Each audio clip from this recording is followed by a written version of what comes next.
সুপ্রিয় শিক্ষার্থী বন্ধুরা, কেমন আছো তোমরা? আচ্ছা, আমরা অনেক দিন পর আমাদের নবম শ্রেণীর ইতিহাস ও সামাজিক বিজ্ঞান ক্লাসে তোমাদের সবাইকে স্বাগতম জানাচ্ছি। বিগত অনেক দিন আমাদের স্কুল বন্ধ ছিল, যার কারণে আমরা আমাদের শ্রেণী কার্যক্রম বা যে তোমাদের পরীক্ষা চলমান পরীক্ষা ছিল সেই পরীক্ষা কিন্তু অনুষ্ঠিত হতে পারেনি। গত জুলাই মাসের 17 তারিখ থেকে আমাদের স্কুল বন্ধ ছিল এবং আমরা এই আগস্ট মাসের 6 তারিখ স্কুল খোলার সিদ্ধান্ত অনুযায়ী তোমরা স্কুলে আসতেছো।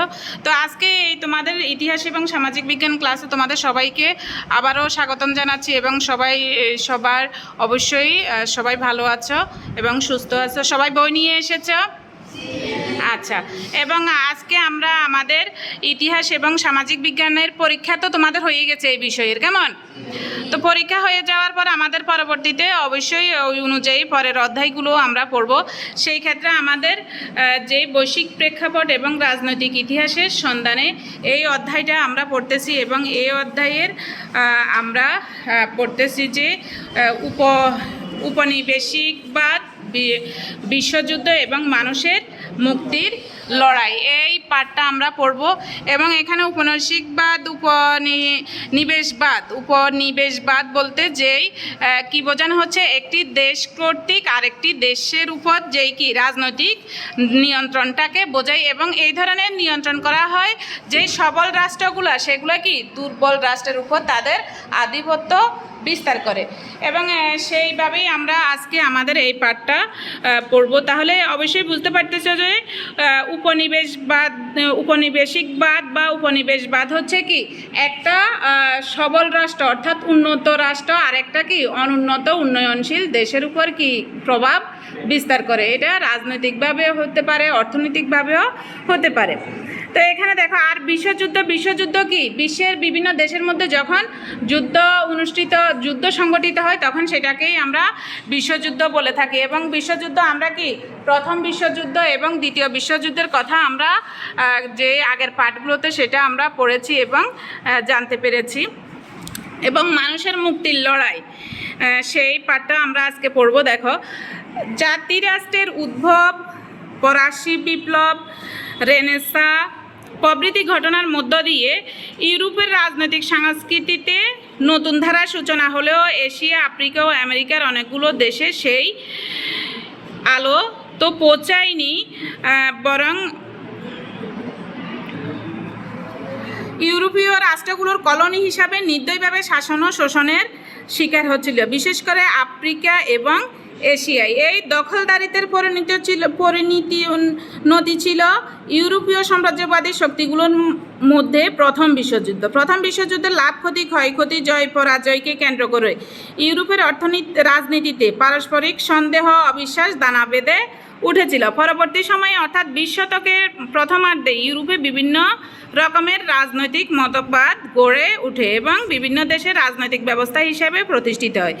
একদিকে প্রথম বিশ্বযুদ্ধের প্রভাব, অন্যদিকে রাজনীতিতে ইউরোপের বিভিন্ন দেশের বিভিন্ন রকমের সরকার ব্যবস্থা, বিভিন্ন রকমের রাজনৈতিক মতাদর্শ এবং একনায়কতন্ত্র প্রতিষ্ঠার পরে ইউরোপ জুড়ে রাজনৈতিক সংস্কৃতি আগ্রাসী হয়ে ওঠে এবং একটি যুদ্ধ পরিস্থিতির সৃষ্টি হয়। ফলে বিশ্ব সভ্যতা 20 শতকের প্রথমার্ধেই দুটো রক্তক্ষয়ী বিশ্বযুদ্ধ মোকাবেলা করে।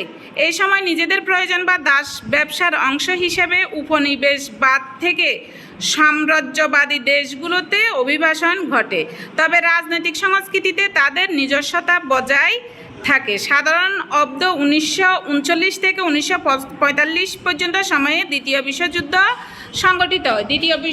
সংগঠিত হয়। কোন সময়? তোমার 39 থেকে 45 সালের মধ্যে। এবং প্রথম বিশ্বযুদ্ধ হয়েছিল কত সালে বলো তো? এগুলো আমরা পড়ানো হয়েছে, বলো। 1914 সালে প্রথম বিশ্বযুদ্ধ সংগঠিত এবং দ্বিতীয় বিশ্বযুদ্ধ সংগঠিত হলে ব্রিটেন, ফ্রান্স, পর্তুগিজ সহ সাম্রাজ্যবাদী শক্তিগুলো বিশেষ করে এশিয়া এবং আফ্রিকা দখলকৃত ভূখণ্ড থেকে রাজনৈতিক আধিপত্য প্রত্যাহার করে নেয় এবং সেখানে নব্য স্বাধীন রাষ্ট্রের অভ্যুদয় ঘটে। যেমন দক্ষিণ এশিয়া তথা ভারতবর্ষে 1947 সালে স্বাধীন পাকিস্তান ও ভারতের জন্ম, তেমনি আফ্রিকায় সুদান, দক্ষিণ আফ্রিকা সহ বিভিন্ন রাষ্ট্রের অভ্যুদয় ঘটে। তাছাড়াও দ্বিতীয় বিশ্বযুদ্ধের পর বিশ্ব শান্তি রক্ষার্থে সব দেশের প্রতিনিধিত্বকারী সংস্থা জাতিসংঘ প্রতিষ্ঠিত হয়। তাহলে এই পাঠের মাধ্যমে আমরা কি বুঝতে পেরেছি যে আমাদের বিশ্বযুদ্ধ যে সংগঠিত হয়েছিল সেই সম্পর্কে জেনেছি, উপনিবেশবাদ কি সেটা জানতে পেরেছি, এবং বিশ্ব শান্তির জন্য মানুষের শান্তি রক্ষার জন্য যেই কি প্রতিষ্ঠিত হয়েছে তোমার জাতিসংঘ, এবং দ্বিতীয় বিশ্বযুদ্ধের পরপরই জাতিসংঘ প্রতিষ্ঠিত হয়েছিল। এবং ছেলেদের থেকে একজন বলো তো উপনিবেশবাদ, একজন বলতে পারবে উপনিবেশবাদটা কি? বলো, একজন বলো দ্রুত, এখনই তো বলছি, দ্রুত বলো কি একটা কি একটা সবল রাষ্ট্র দুর্বল রাষ্ট্রের বা একটা দেশ আর একটা দেশের উপর কি করবে? আধিপত্য বিস্তার করবে। সেটা অর্থনৈতিকভাবে হইতে পারে, রাজনৈতিকভাবেও হতে পারে। এবং আমরা নিজেরাই দেখতে পারতেছ যে কীভাবে এক একটা দেশের উপর আগ্রাসী মনোভাব নিয়ে আসে। অবশ্যই আমরা সেটাকে কি যাতে বিশ্ব শান্তি বজায় থাকে, নিজেদের শান্তি বজায় থাকে সেই জন্যই কি প্রতিষ্ঠিত করা হয়েছিল, এর পরপরই জাতিসংঘ প্রতিষ্ঠা করা হয়েছিল। তো প্রিয় শিক্ষার্থীরা, আজকে আমাদের এই পাঠটা আমরা এখানে শেষ করছি। ধন্যবাদ সবাইকে। আগামী ক্লাসে সবার সাথে আবার দেখা হবে। সেই পর্যন্ত সবাই ভালো থাকবে, সুস্থ থাকবে, এই কামনায় আজকে এখানেই শেষ করছি। ধন্যবাদ সবাইকে।